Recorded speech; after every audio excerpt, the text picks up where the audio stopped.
Bueno, vamos a hablar del tejido. El tejido es un nivel de organización de la materia viva por encima del nivel celular. El tejido es una asociación de células y componentes extracelulares que de forma organizada desempeñan una función particular y especializada. Hay 4 tejidos básicos, los cuales son epitelial, conectivo o conjuntivo, muscular y tejido nervioso. Es el segundo nivel, entonces células, tejidos. Bueno, tejido avascular, o sea, no tiene vasos sanguíneos, está formado solamente por células. Los epitelios recubren las superficies externas del cuerpo, revisten las cavidades internas cerradas, órganos huecos y conductos que se comunican con el exterior por medio de orificios naturales. También forman glándulas.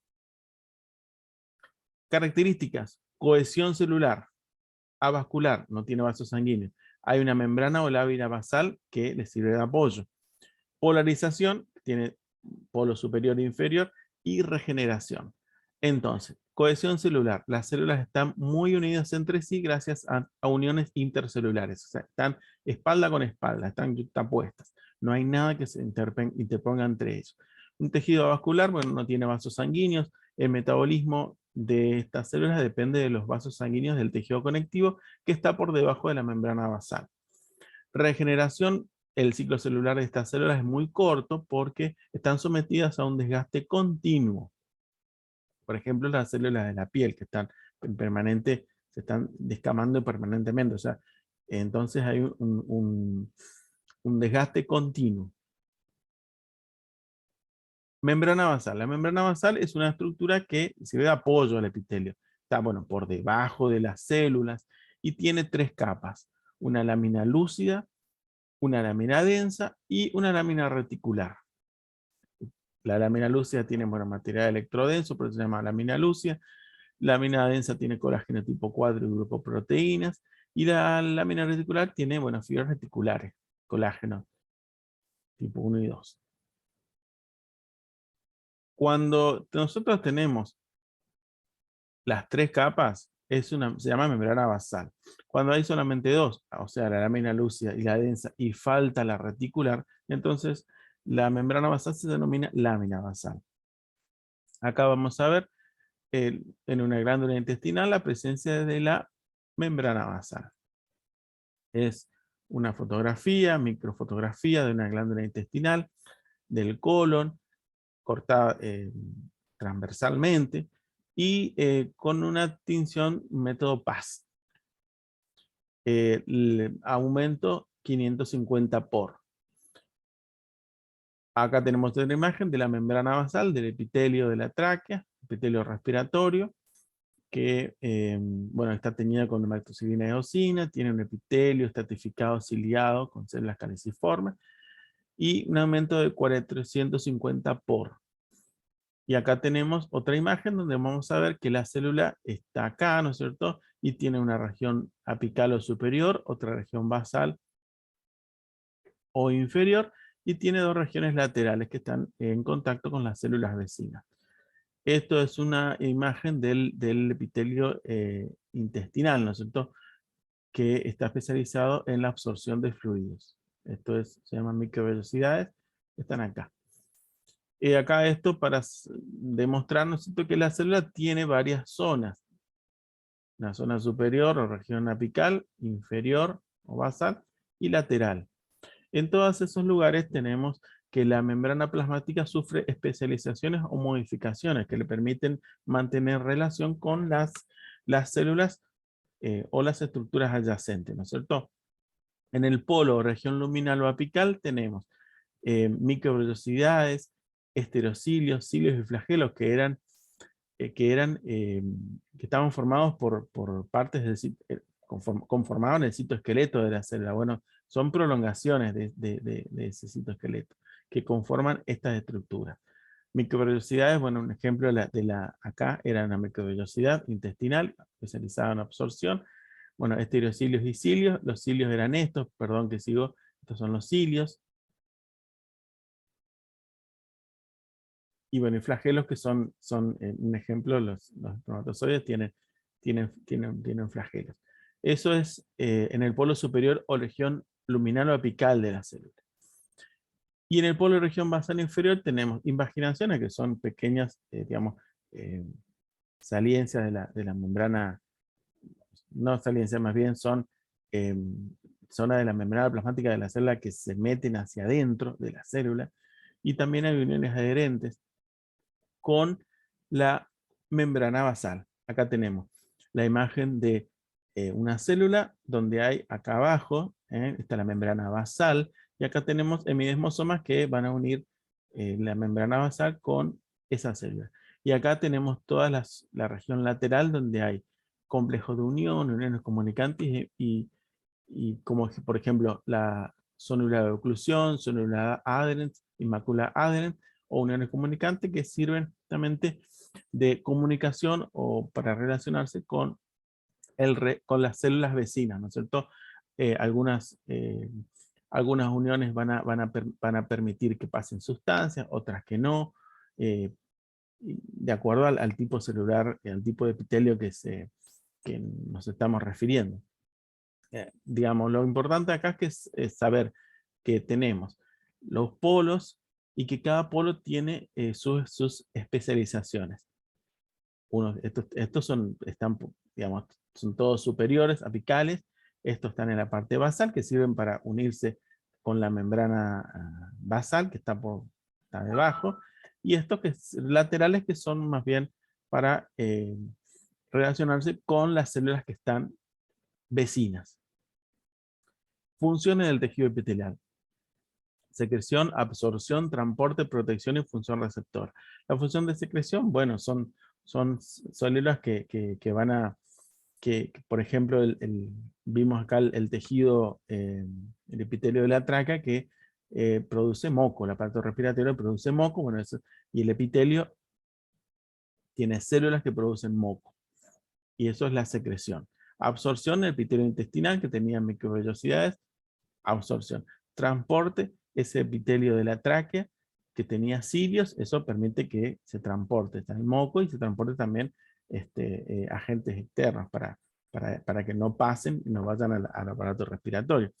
Protección, por ejemplo, la piel, ¿no es cierto? Que es un órgano que nos protege del medio externo. Y función receptora en el caso de los órganos de los sentidos, oído, visión, gusto, creo que son células que captan ciertas sensaciones del exterior y las transmiten hacia el interior de la célula, y de esa forma se obtiene una respuesta a un estímulo. Esas serían las funciones del tejido epitelial. ¿Cómo se clasifica el tejido epitelial? Epitelio de revestimiento o epitelio glandular. El revestimiento era, que vimos la definición de tejido epitelial, que recubre la superficie externa del cuerpo y reviste cavidades internas, cavidades como por ejemplo la cavidad pleural que están en el tórax, conductos que se abren o al exterior o se abren hacia alguna cavidad, u órganos huecos, por ejemplo los intestinos, el estómago, conductos como el conducto biliar, o un autoconducto que se abre al exterior, como son los conductos salivales. Todo eso son los epitelios de revestimiento. Y después el epitelio glandular, que es el epitelio que va a formar glándulas. Bueno, de acuerdo al número de capas celulares, tenemos dos tipos de epitelios: simple con una sola capa y estratificado con dos o más capas. Y hay otro especial que es el pseudoestratificado, que parece estratificado pero no es. Y según la forma tenemos plano, escamoso o pavimentoso, cúbico, cilíndrico o columnar. Entonces, de acuerdo al número de capas celulares, tenemos simples y estratificados. Simple es una sola capa, simple. Y estratificado, dos o más capas. Y después tenemos el pseudo estratificado, que parece que tuviera varias capas, pero en realidad tiene una sola capa. Todas las células se apoyan en la membrana basal, pero algunas llegan hacia la luz y otras no. Por eso parece que está estratificado, pero en realidad no, tiene una sola capa. Y el ejemplo, bueno, el epitelio que vimos hace un rato, epitelio de la tráquea, parece ser estratificado. Ahí ya lo vamos a ver de vuelta. Y después, de acuerdo a las formas de la célula, tenemos el plano, ¿no es cierto? Este es un simple plano, plano, pavimentoso, escamoso, cúbico y cilíndrico. Cilíndrico o columnar. Y después tenemos el epitelio de transición o urotelio, que está dentro de los epitelios estratificados, ¿no es cierto? Pero el epitelio estratificado, o sea, sí, es estratificado porque tiene varias capas, perfecto, pero es epitelio estratificado, plano, cúbico, cilíndrico. ¿Y cómo sabemos si es plano, cúbico, cilíndrico? ¿Por qué? Porque nosotros nos tenemos que fijar en la última capa de células. Esto es lo que a nosotros nos marca que es plano. Porque esto puede ser la piel, pero acá abajo hay otras células que no son planas. Por ejemplo, esta es plana, entonces la capa superior es plana, entonces por eso es estratificado plano. Acá también la capa superior es cúbica, entonces estratificado cúbico. Acá la capa superior es cilíndrica, entonces estratificado cilíndrico. Y acá, en esta de transición, el epitelio de la vejiga, la vía urinaria. ¿Por qué de transición? Porque va a cambiar la forma de la célula, por eso de transición. Es estratificado, pero por momentos la célula parece más bien cuboidea y por otros momentos se aplana totalmente la célula. Entonces por eso de transición. Entonces repasando, tenemos epitelio, número de capas celulares simples o estratificados, simples, estratificados, y pseudoestratificado, que sería un tipo especial, pero de simple. Y después tenemos según la forma de la célula, plano, cúbico, cilíndrico, y el otro de transición. Y bueno, y todas las combinaciones, ¿no es cierto? Que puede ser simple plano, estratificado, simple cúbico, estratificado cúbico, simple cilíndrico, estratificado cilíndrico. Em, a ver, acá no hay combinación, acá es pseudoestratificado. Acá hay epitelio pseudoestratificado.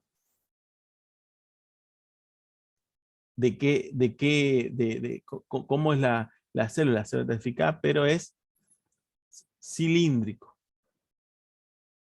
¿no es cierto? Y acá, por ejemplo, acá en este sector, acá tenemos que las células tienen distintas formas, por eso es epitelio de transición, directamente, así nomás, por eso sin otro nombre, epitelio de transición.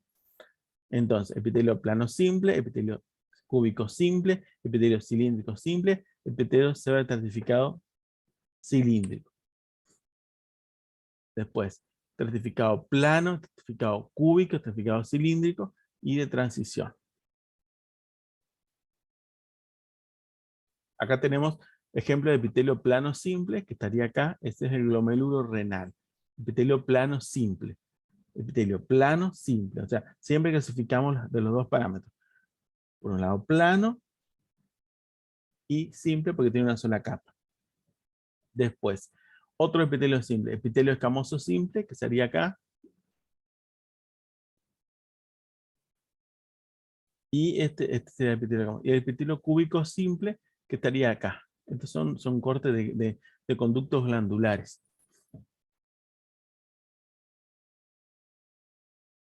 Esto sería un corte del intestino. Y después acá tenemos el epitelio cilíndrico simple. Esta es la luz del órgano. Esto es el intestino. Esto es las microvellosidades intestinales. Estas son células, digamos, que producen moco en el intestino. Y estas son las células cilíndricas simples. O sea, esto es un epitelio cilíndrico simple. Esto es una tinción de hematoxilina eosina. Todo esto de hematoxilina eosina. Acá tenemos al, al 540 por, y acá tenemos al 270 por. Estos son epitelio cúbico simple. Acá. A ver, les voy a mostrar. Acá, en las cabezas de la flecha, acá tenemos el cúbico simple. Todo esto. Acá. Y después, el, el plano simple, están acá. Apenas se ve. Acá, este sería un plano, este es el plano simple. Apenas se ve. Y el cúbico simple está acá. El cúbico simple tiene bien las... Este sería plano, acá, pero apenas se ve el plano. Mejor verlo acá, al plano simple. Todo esto es plano y esto que está acá son cúbicos, por el tipo de núcleo. Bueno, acá tenemos el pseudo estratificado. La tráquea, ¿no es cierto?, tiene, son células cilíndricas. Pasa que algunas llegan a la luz y otras no. Pero todas apoyan en la membrana basal. Esto es la tráquea. Esto es un epitelio pseudo estratificado. Y ahora tenemos fotografías de epitelios estratificados. Este es un epitelio escamoso, epitelio simple, estratificado, no queratinizado. Esto es la luz, esta es la luz. Y esta es la parte basal. Acá hay mucha, está más teñido porque hay mucha división celular, hay muchos núcleos, por eso acá en este sector está más teñido con hematoxilina. Después aquí las células van, digamos, aumentando de tamaño, cambiando de tamaño, y acá se terminan aplanando. Esto será un corte de alguna mucosa. La mucosa es un sector, digamos, la mucosa yugal, por ejemplo, la mucosa los labios, por ejemplo. Son mucosas. Eh, tiene varias capas de células. O sea, el epitelio estratificado, plano o escamoso, no queratinizado. Esto es al 509 por. Esto todo es hematoxilina y eosina. Y ahora esto es la piel. Este es un epitelio escamoso o plano estratificado queratinizado. Eso es la piel. Esto es la luz, perdón, esto es la luz y esto es la capa basal. Y acá tenemos epitelio cúbico estratificado. Estos también son de conductos. O sea, acá hay dos capas celulares. Conductos. Esto es una glándula sudorípara. Y acá tenemos el epitelio de transición en la vejiga. Esto es la luz y esto son las capas basales. Entonces, estas células que están acá tienen forma de cúpula de raqueta. Son las células que dan al exterior, digamos, perdón, al exterior, a la luz del órgano hueco. Eso es lo que caracteriza al epitelio de transición. Acá, el epitelio de transición son células, como una especie de cúpula raqueta. Son todas estas células que después, cuando el órgano está vacío, vemos esa imagen. Cuando el órgano está lleno, la vejiga, esas células se van a aplanar y van a perder esa forma que tenían, esa forma poliédrica, cuboidal. Bueno, acá muestra el epitelio plano estratificado queratinizado, que es la piel, ¿no es cierto? Esta es la capa de queratina, esta es la membrana basal, y esto es lo que está por debajo de la dermis. Bueno, entonces, para recordar, los epitelios dentro del revestimiento se clasifican de acuerdo al número de capas celulares en simple o estratificado, y uno especial que es el pseudoestratificado, y de acuerdo a la forma de la célula tenemos plano, cúbico, cilíndrico, y el otro es el de transición, que es el especial. Y ahí van las combinaciones, ¿no es cierto? Combinación epitelio cúbico, simple, plano estratificado, cúbico estratificado. Entonces, y el que no tiene combinación es el epitelio de transición, es de transición.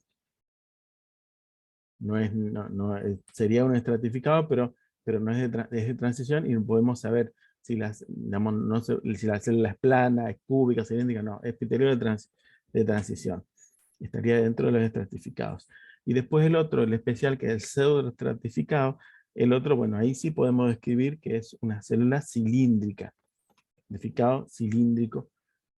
¿Por qué? Porque en realidad todas las células apoyan la membrana basal y a medida que van madurando, van creciendo y van llegando hacia la luz. Pero sí, ese sí es un epitelio pseudoestratificado cilíndrico. También, o sea, no alcanza ni a tener dos capas, Por eso es una célula estratificada. Y el epitelio glandular es el epitelio que forma glándulas. La glándula es una célula o grupo de células que están especializados en la secreción. La secreción es una función celular que consiste en tomar moléculas del espacio extracelular, transformarlas en productos específicos y liberarlos al exterior. De acuerdo al destino de sus productos, pueden ser glándulas endócrinas cuando liberan su producto de secreción a la sangre. Ejemplo, glándula tiroides.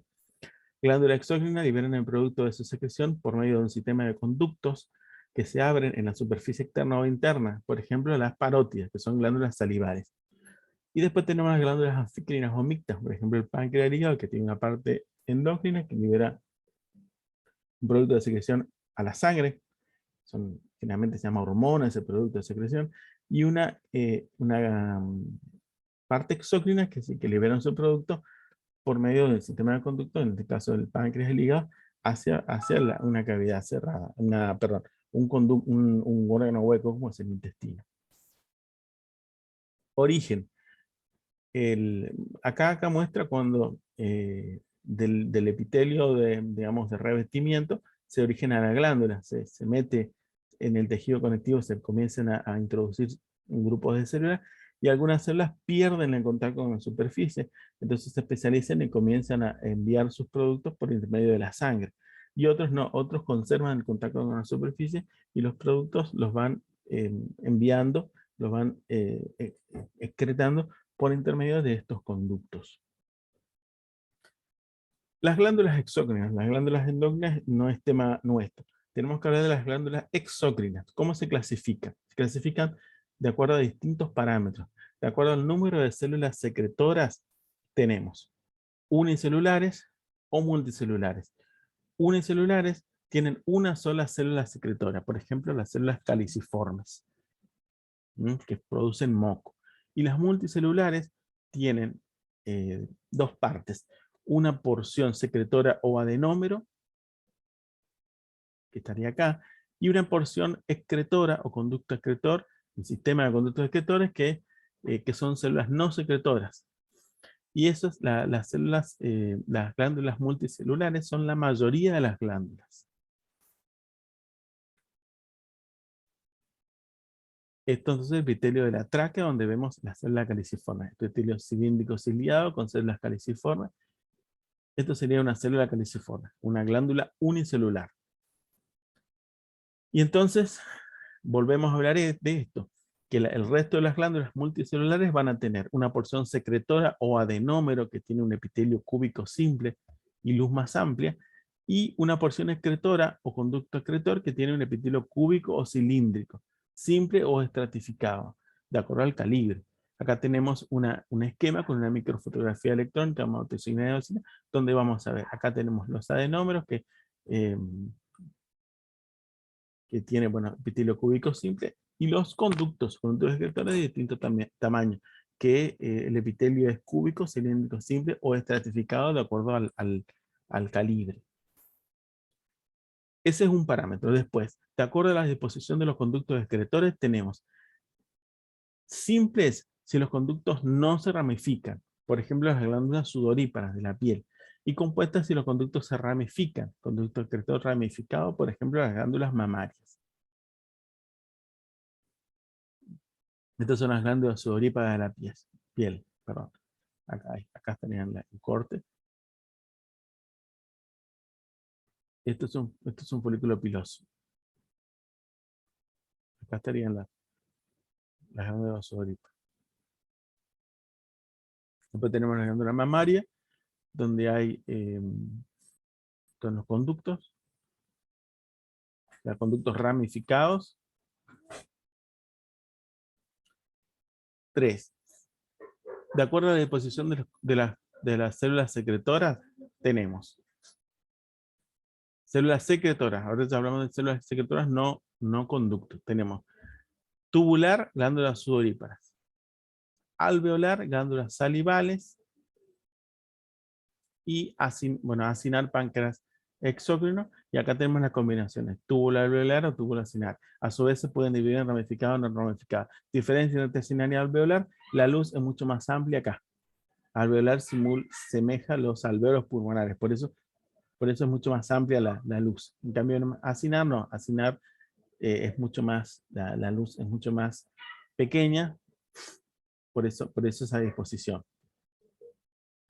Entonces, las glándulas sudoríparas entonces son tubular. Acá. Bueno, acá puede ser que sea un conducto, no, pueden ser, no se alcanza a distinguir si es un conducto, es un folículo, pero es un conducto excretor. Pero esas son las tubulares. Tubulares serían tubulares simples. ¿Por qué? Porque es simple porque tenía un conducto, no ramificado. Y tubular por la forma del conducto. Alveolar, entonces son las glándulas salivales.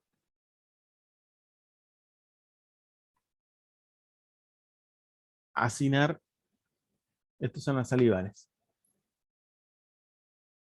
Con corte de glándulas salivales. Acinar, este es el páncreas. Así que ya la disposición es diferente. Acinar. Y después tenemos las combinaciones en túbulo alveolar y túbulo acinar. Y a su vez se dividen en ramificadas o no ramificadas. Y después tenemos, de acuerdo al tipo de secreción, tenemos acinos mucosos que producen mucina, o sea, que forman moco, que tiene eh, función protectora y lubricante, mantiene las superficies húmedas. Las células tienen aspecto claro, núcleo aplanado y basal, citoplasma acidófilo pálido. Por ejemplo, las glándulas de Brunner en el intestino, las glándulas de Bartolina en la región vulvar. Ácidos serosos producen un líquido claro y acuoso con enzimas. Citoplasma es basófilo, pero con el polo apical está acá acidófilo. Tiene núcleo redondo y basal. Ejemplo, glándulas parótidas, lagrimales y el páncreas exocrino. Y después tenemos la micta que tenemos. Las dos porciones. Una porción mucosa y después una porción serosa que forma la vesimenina de Januzzi o von Ebner. Ejemplo, la glándula submaxilar o sublingual. Esos son los acinos mictos, producen secreciones seromucosas. Acá vemos la diferencia entre acinos mucosos, que tienen moco en su interior, y acinos serosos, que tienen material, digamos, es líquido, ¿no? Enzimático. Y tenemos después los acinos mixtos. Acá tenemos vamos a buscar las semilunas. A ver, acá tenemos, esto es una parte mucosa y la parte serosa, la semiluna. Este, por ejemplo, es más característico. Acá y acá. Semiluna. Después tenemos por el tipo de secreción. Por el tipo de secreción, o por el mecanismo, perdón, por el mecanismo de secreción. No tipo. El tipo era anterior. El mecanismo de secreción tenemos holócrina, cuando la célula se destruye totalmente para constituir la secreción. Y es reemplazada por una nueva célula. Ejemplo, glándula sebácea. La célula se desintegra y se forma una nueva célula. Merocrina, las células permanecen intactas durante el proceso de secreción. No hay pérdida de citoplasma, no hay destrucción celular. Ejemplo, la glándula sudorípara, las parótidas y las pancreáticas. O sea, la célula está intacta. Eso es merocrina. Y la apócrina es que las células pierden parte del citoplasma apical, o sea, la parte superior, durante la secreción. Ejemplo, las glándulas mamarias. Hay un pellizcamiento de una porción de la célula para justamente que se produzca esa secreción. Se llama apócrina. Holócrina, merocrina y apócrina. Y después tenemos que hablar de la glándula como órgano. Las glándulas son órganos formados por dos componentes bien diferenciados, el parénquima y el estroma. El parénquima es digamos, los componentes epiteliales secretorios, el epitelio glandular, lo que le da la identidad de órgano, le hace cumplir la función a ese glándula, a ese órgano. Ese es el parénquima. Y el estroma es todo lo que está sosteniendo a este parénquima. O sea, el estroma está formado por tejido conectivo. De ese tejido conectivo hay vasos sanguíneos, linfáticos, nervios. Eso le da soporte mecánico y trófico, o sea, nutritivo al parénquima, a estas células que están acá. El estroma se condensa en la parte periférica, se condensa, se engruesa y forma una cápsula. Y de esa cápsula salen tabiques o septos que dividen al órgano en lóbulos y lobulillos. Acá hay un ejemplo. Esto entonces sería en la cápsula, los tabiques que van hacia el interior del órgano y lo dividen en lóbulos y lobulillos. Y acá tenemos que cada lóbulo y lobulillo tiene su conducto. Acá esto es una glándula mamaria o una glándula, puede ser una glándula salival también. Cada lóbulo, cada lobulillo que está acá tiene su conducto. Conducto principal, lobar, bueno, eso es una glándula, un órgano. Y acá tenemos otro ejemplo de una glándula salival. Glándula salival que tiene un ácido mucoso acá, que es más pálido, que tiene citoplasma lleno de moco, y un ácido seroso que secreta esa sustancia rica en enzimas, que es más basófila la célula. Y después tenemos la semiluna de von Ebner, que es serosa. Estos son conductos, esos conductos van aumentando de grosor y terminan en, bueno, conducto intercalario y conducto salival, que es mucho más grande. Ese conducto tiene un epitelio plano, epitelio simple, cúbico aquí en estos conductos y ya más cilíndrico, un conducto de mayor tamaño. Esto como serviría un corte esquemático con hematocilina y eosina. Estos son conductos más grandes, estos son capilares sanguíneos, y estos son todos los acinos mixtos, ¿no? Parte mucosa y otra parte serosa.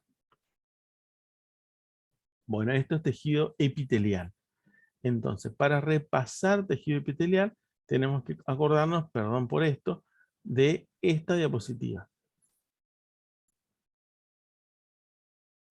De acuerdo al número de células secretoras, de acuerdo a la disposición de los conductos excretores, de acuerdo a la disposición de las células secretoras, de acuerdo al tipo de secreción y de acuerdo al mecanismo de secreción. Eso sería la clasificación de las glándulas exócrinas. Ahora tenemos que hablar de el otro tejido básico. Es el tejido conectivo conjuntivo o de sostén. Representa el esqueleto que sostiene tejidos y órganos. Conforma una masa coherente entre el sistema vascular sanguíneo y todos los epitelios. Todo intercambio de sustancias se tiene que realizar a través del tejido conectivo. ¿Cuáles son las funciones? Bueno, proporcionar soporte estructural sería la primera. Servir de intercambio, defensa y protección y reserva energética. ¿Cómo está compuesto el tejido conectivo? Está formado por un lado por células y por otro lado por matriz extracelular. A su vez, esta tiene una sustancia fundamental amorfa, tiene fibra del tejido conectivo y tiene líquido tisular, líquido del tejido. Esta disposición va a adoptar, los tejidos que derivan del tejido conectivo van a adoptar esta organización, esta disposición. Van a tener células y matriz extracelular. Y de ahí van a ir variando los componentes. Bueno, tenemos fibras de tejido conectivo. Tenemos colágenas elásticas reticulares. Tres tipos de fibras. Formadas por una proteína llamada tropocolágena, la colágena, con distintos tipos. Las elásticas formadas por elastina y microfibrilla. Y las reticulares por fibras de reticulina, que son las más finitas.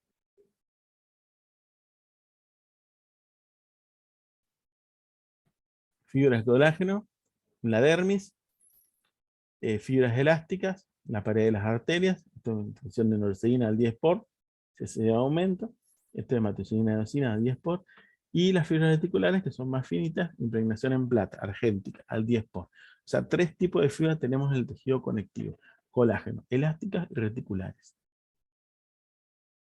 Y ahora tenemos que hablar de la sustancia matriz amorfa o matriz extracelular, que ocupa el espacio entre las células y las fibras. Es una sustancia viscosa y clara con alto contenido de agua. Es rico en glucosaminoglucanos, proteoglucanos, que forman geles muy hidratados con los cuales están incluidos los demás componentes. También hay glucoproteínas adhesivas, fibronectina y laminina. O sea, son todas combinaciones, ¿cierto?, glucosaminobucanos, proteoglucanos son combinaciones entre hidratos de carbono y proteínas aminoácidos, ¿no es cierto?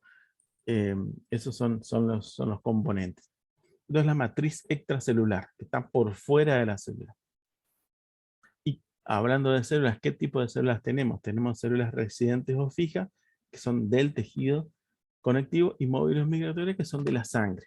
Vienen al tejido conectivo, van al tejido conectivo cuando se los llama, si no, no están permanentemente. Y acá tenemos células mesenquimáticas o indiferenciadas, fibroblastos, fibrocitos, células adiposas o adipocitos, mastocitos o células cebadas, macrófagos, histocitos y pericitos.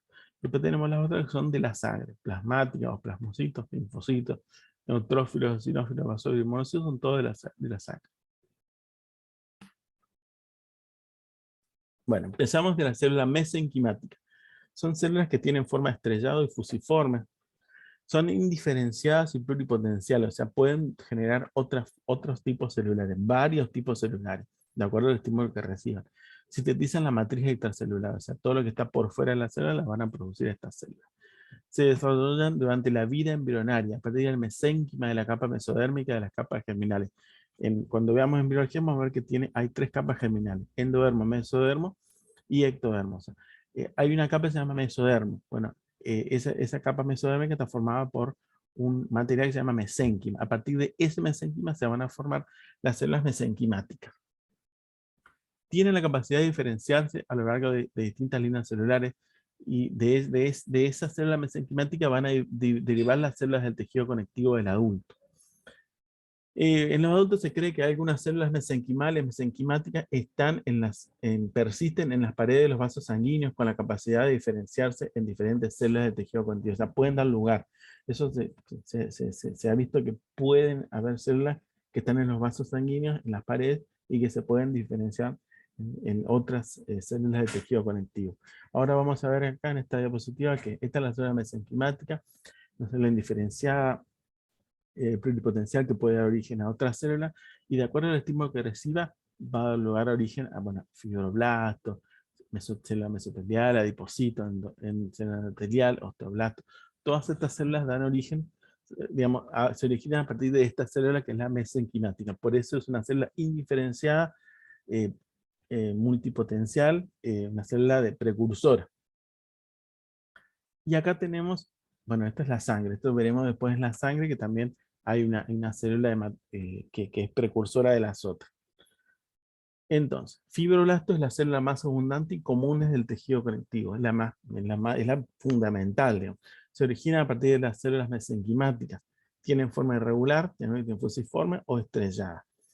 Producen los componentes extracelulares del tejido conectivo, proteínas como colágeno, elastina y otras glicoproteínas de la sustancia fundamental. Son células activas, están produciendo la matriz celular. Cuando se inactivan se denominan fibrocitos. Tienen un citoplasma con red y aparato de Golgi bien desarrollado, como todas células secretoras, y son activos en la reparación de tejidos donde van a formar el tejido de granulación, o sea, la cicatriz, después de la destrucción del tejido de origen. Entonces son fibroblastos y fibrocitos. Ya cuando en la etapa de madura estas células, acá ya han secretado toda la sustancia de matriz extracelular, y van a quedar aprisionadas entre la misma sustancia que ellos producen. Entonces va a quedar así. O sea, es la misma célula en distintos estados de maduración. Esta es joven y esta ya es madura. Después tenemos los adipocitos, llamadas células de la grasa, que están especializados para el almacenamiento de lípidos. Se originan también a partir de una célula mesenquimática. Están en muchos tipos de tejidos conectivos, en pequeñas cantidades, pero son más abundantes en el tejido adiposo. Van a constituir un tejido propiamente dicho, que es el adiposo. Reciben la glucosa de la sangre y la transforman o convierten en lípidos. Ese lípido se acumula en el citoplasma de la célula. Bueno, hay diferentes formas y tamaños de acuerdo a la cantidad de grasa que almacena. Estos serían los adipocitos. Esto sería el tejido adiposo, porque ya prácticamente predominan los adipocitos. Donde hay tejido adiposo, ahí por debajo de la piel, en la hipodermis, ahí tenemos tejido adiposo. Mastocitos. Los mastocitos son células ovaladas que tienen entre 7 y 20 micras de diámetro tienen glándulos secretorios basófilos en el citoplasma. Estos glándulos tienen heparina e histamina.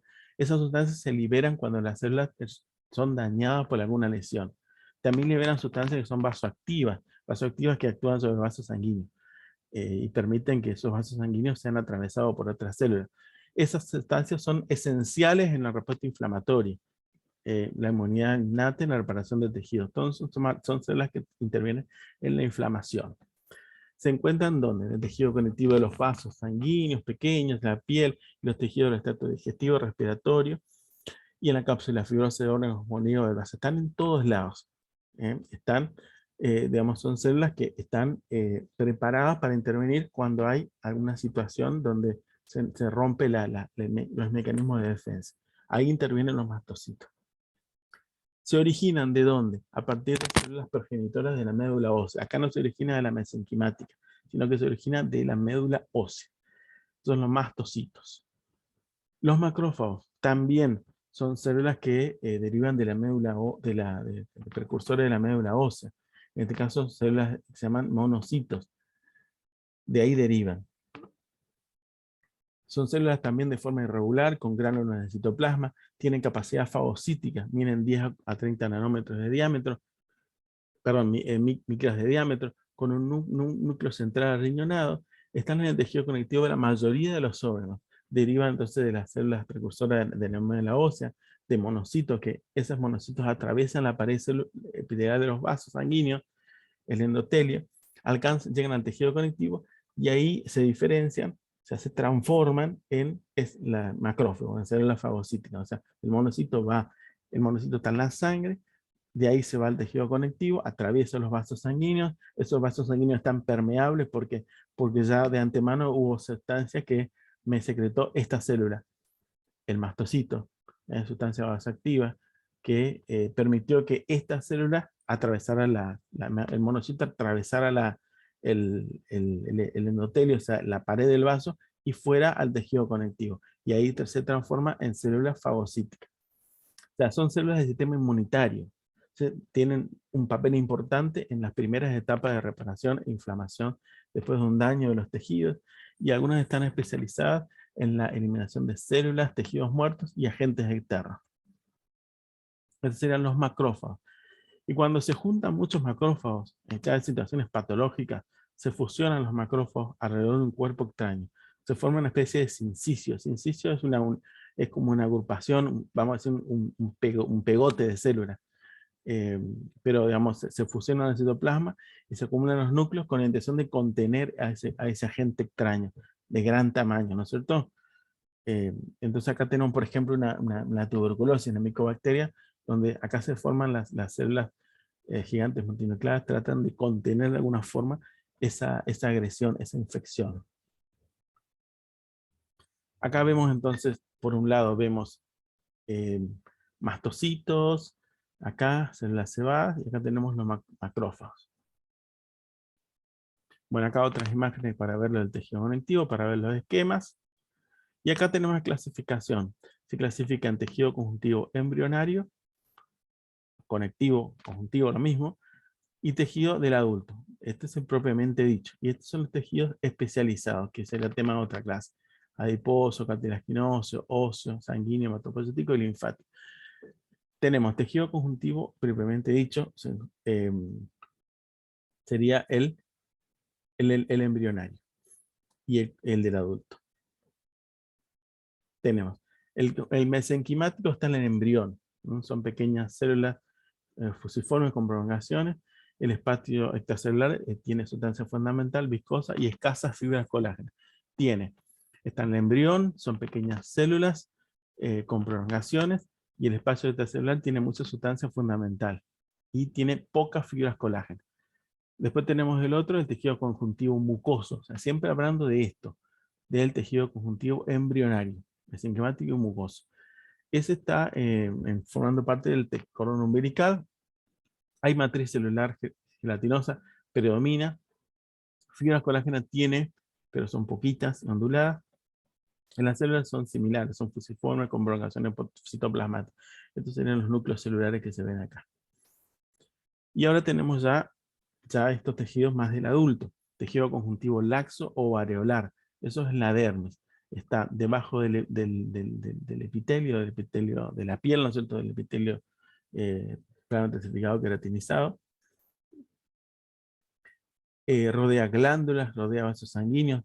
Tiene abundantes células. Tiene fibras colágenas y sustancias delgadas y escasas. Tiene muchas células y mucha sustancia fundamental. Ese es el tejido conjuntivo laxo areolar.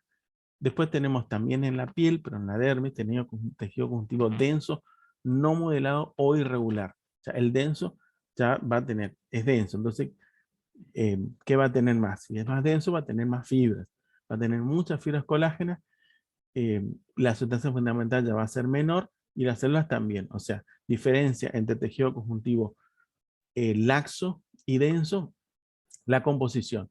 En el laxo va a haber células, muchas células y sustancia fundamental y poca fibra.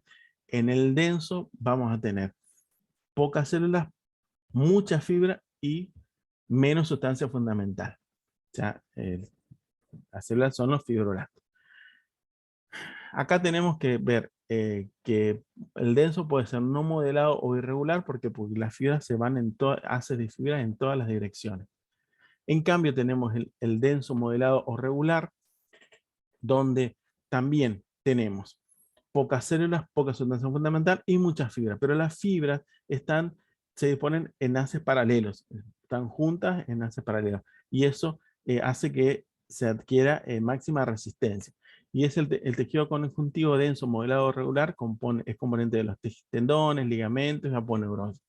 O sea, es un tejido mucho más, digamos, las fibras están mucho más organizadas.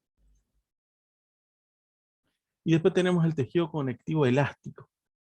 Y tiene ¿te acuerdan las fibras? Colágeno, elástico, articular. Bueno, este tiene unas fibras elásticas. Las fibras conjuntivas son láminas elásticas y se disponen de forma paralela. Y forma capas en la pared de los órganos huecos. Por ejemplo, en los pulmones, en los bronquios, digamos los bronquios, y en los vasos sanguíneos. Por ejemplo, la arteria aorta. O sea, es un tejido conectivo elástico. Y después tenemos el reticular. Reticular las fibras reticulares son las más finitas, ¿no es cierto? Y estos van a formar una masa tridimensional. Y eso le da soporte estructural en órganos relacionados con los leucocitos. En el vaso, en el ganglio linfático, en medio de la ósea hematopoyética. Que forma como una malla, después eso sirve como filtro a la sangre. La sangre pasa por esos órganos y va filtrando. Algunos glóbulos rojos blancos van quedando. O sea, por eso se forma esa malla. Y las células reticulares que van a formar estas fibras son también fibroblastos, pero se van especializados y se producen una fibra de colágeno tipo 3. Y esa fibra de colágeno tipo 3 es la que va a terminar formando las fibras reticulares. Bueno, eso sería el tejido conectivo, propiamente dicho. Ahora vemos el tejido conectivo especializado. Hay 6, ¿no es cierto? Adiposo, sanguíneo, hematopoyético, cartilaginoso, óseo y linfático. Esas son preguntas de examen, por supuesto. Bueno, pero vamos a hablar después del tejido especializado. Ahora vamos a hablar siguiendo con los tejidos básicos, tenemos que hablar del tejido muscular y el tejido nervioso. El tejido muscular está formado por células contráctiles llamadas miocitos, que tienen a su cargo el movimiento del cuerpo y sus partes, el cambio de tamaño y forma de los órganos internos. Los miocitos son largas células especializadas dispuestas en haces paralelos. La función principal es la contracción. Y estos miocitos van a formar estructuras u órganos llamados músculos. El músculo es un órgano. El citoplasma se llama sarcoplasma, la membrana plasmática se llama sarcolema. Eso de los miocitos. Los miocitos son células musculares, también llamadas fibras musculares, por la forma.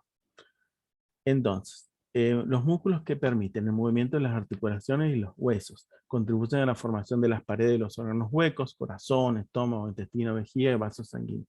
Esto es una fibra muscular, fibra o célula muscular. Ya, es una célula muscular, pero se llama fibra por la forma que tiene. Y acá tenemos el núcleo, el sarcolema, que sería la membrana plasmática, y el sarcoplasma, que sería el citoplasma. ¿Cómo se clasifican Los músculos, según la estructura, función y distribución de las células contráctiles, los miocitos, se clasifican en tejido muscular liso, estriado esquelético y estriado cardíaco.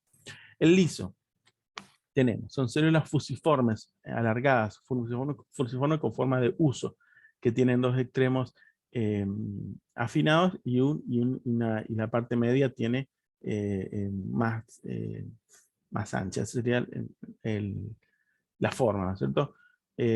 Finos extremos aguzados que se disponen siguiendo su eje mayor. Son mononucleados, o sea, tienen un solo núcleo en el centro de la célula. El sarcoplasma o citoplasma se tiñe de manera uniforme por la concentración de actina en miocina. Es uniforme. Ahora vamos a ver que las otras células no se tiñen de la misma forma.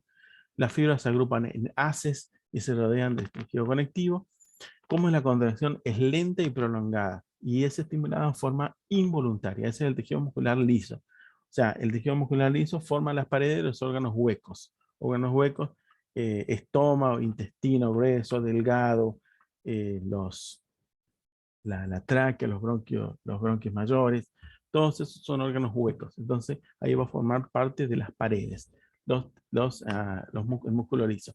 Y también va a formar parte de las arterias y venas.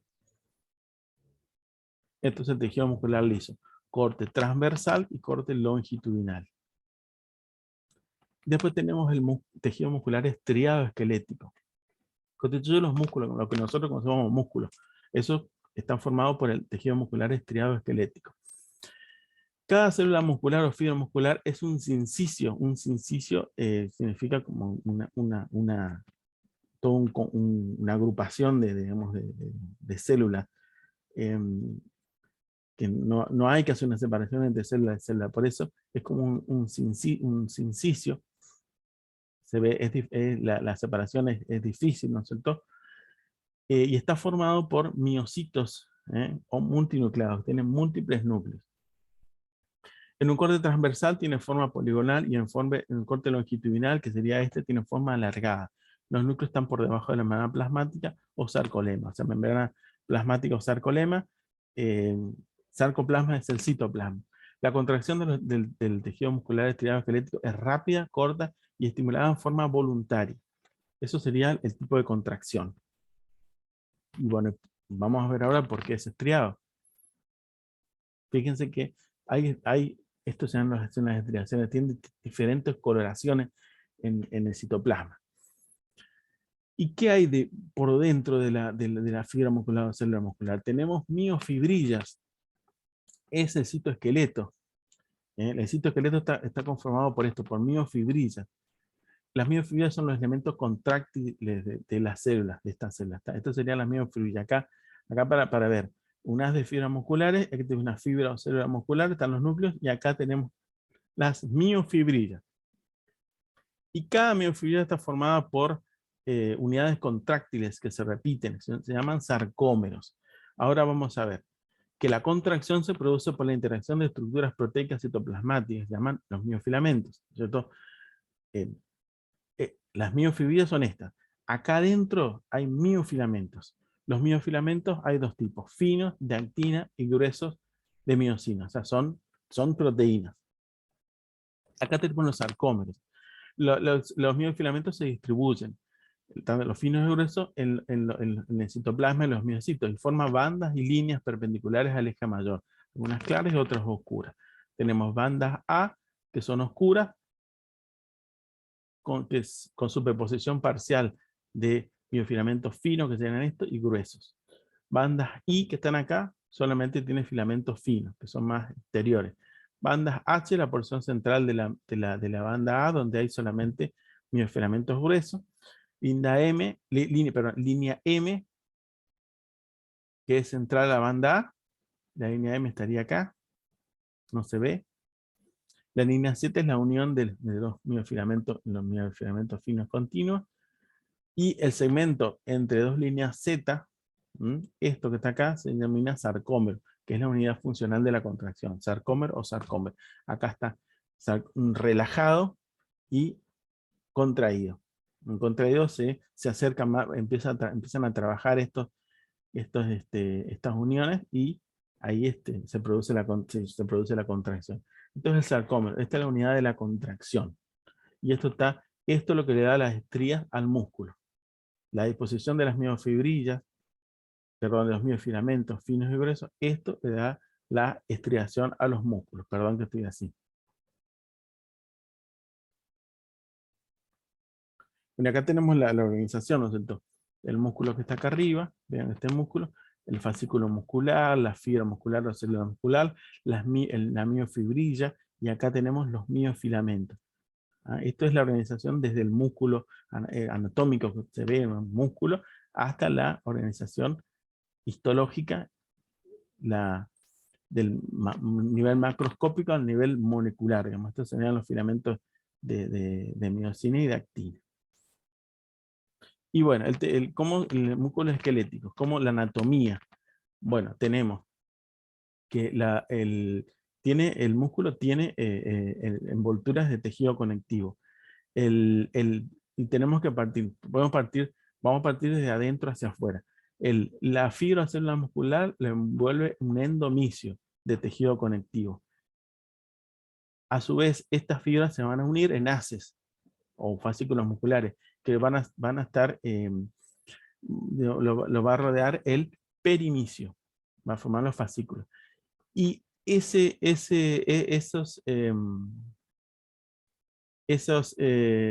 fascículos, estos fascículos van a estar, van a estar, digamos, se van a juntar esos fascículos y van a formar el músculo entero. Y el músculo entero lo va a rodear el epimicio. Entonces, epimicio por fuera, perimicio y endomicio. Esa es la organización del músculo esquelético. Y después tenemos el tejido muscular estriado cardíaco. También es estriado, ¿no es cierto? Perdón. Se distribuyen los miofilamentos en bandas y líneas también como el músculo esquelético, en forma perpendicular al eje mayor de las células, y eso es lo que le da el aspecto estriado. Las células tienen un solo núcleo central, a diferencia del estriado esquelético que eran múltiples núcleos. Este es uno solo. Tiene forma cilíndrica y las células y se unen, se pueden unir se unen extremo con extremo. Algunas células se unen a varias células y forman como una fibra ramificada. El lugar donde se produce la unión se llama disco intercalar. O sea, el lugar donde se unen las células es el disco intercalar que estarían acá. La contracción es involuntaria, o sea, no depende de la voluntad, es rápida, rítmica y espontánea. O sea, es una contracción automática. O sea, las células del músculo cardíaco son autoexcitables. O sea, no depende de la voluntad. O sea, y depende de marcapasos fisiológicos, ¿no es cierto? Pero por eso es automática.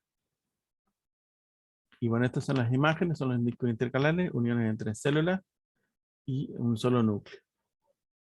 Bueno, acá digamos para un esquema para ver el músculo liso, fusiforme, un solo núcleo, cardíaco, más bien cilíndrico, un solo núcleo, se unen entre sí por discos intercalares, y estos que son multinucleadas. Bueno, acá hay un ejemplo, ¿no es cierto? Una tabla de resumen de todos los tres tipos musculares.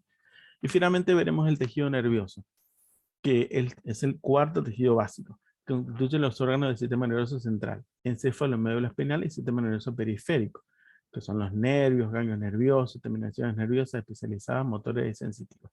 Ese es anatómicamente así está formado el tejido nervioso.